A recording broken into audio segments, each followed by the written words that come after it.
If you rode with the Pogues from Season 1, let me know down in the comments how you'd rate the finale. Critically, this is the best reviewed season the show has ever had. Early critic scores are near perfect, and it set an all-time high on IMDb for the series, with 2 episodes crossing the 9.0 mark. That's not nothing for a show that's taken its fair share of criticism over the years. Is it a perfect ending? No, the back half leans on familiar machinery to get where it's going. But as a send-off, it nails the thing that actually matters. It remembers why people fell in love with these characters in 2020, and it lets them go out together instead of scattered. For a show that started as pandemic comfort watch and somehow ran 5 seasons, that's a genuinely satisfying way to dock the boat. This is still Outer Banks, which means the treasure hunt mechanics occasionally take a back seat to melodrama. And the Rafe redemption arc, while interesting, asks the audience to forgive a lot in a short amount of time.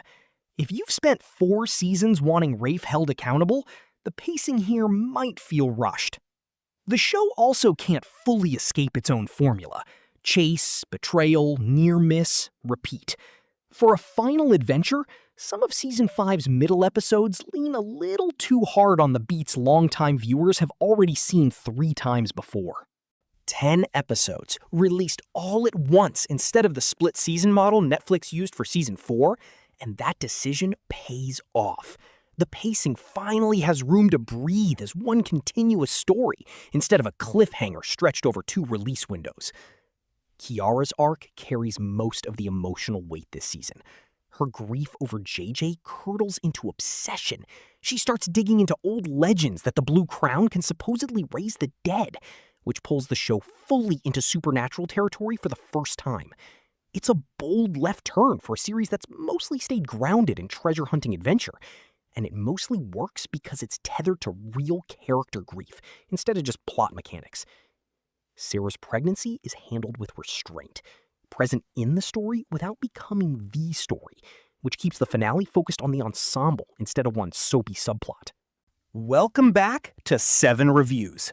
Let's talk about Outer Banks. Season 5 picks up immediately after the gut punch of JJ's death in Morocco. No time jump, no reset. The Pogues are broke, homeless, and grieving, stranded far from the Outer Banks, with Chandler Groff still out there holding the Blue Crown. It's the bleakest starting point the show has ever given its characters, and it's a smart choice. This final run needed stakes that felt earned, not manufactured.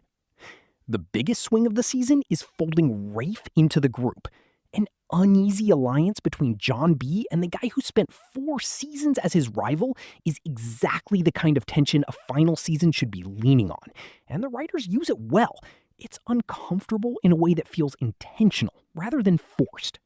If you rode with the Pogues from Season 1, let me know down in the comments how you'd rate the finale. And if you're new here, subscribe for more reviews dropping every week.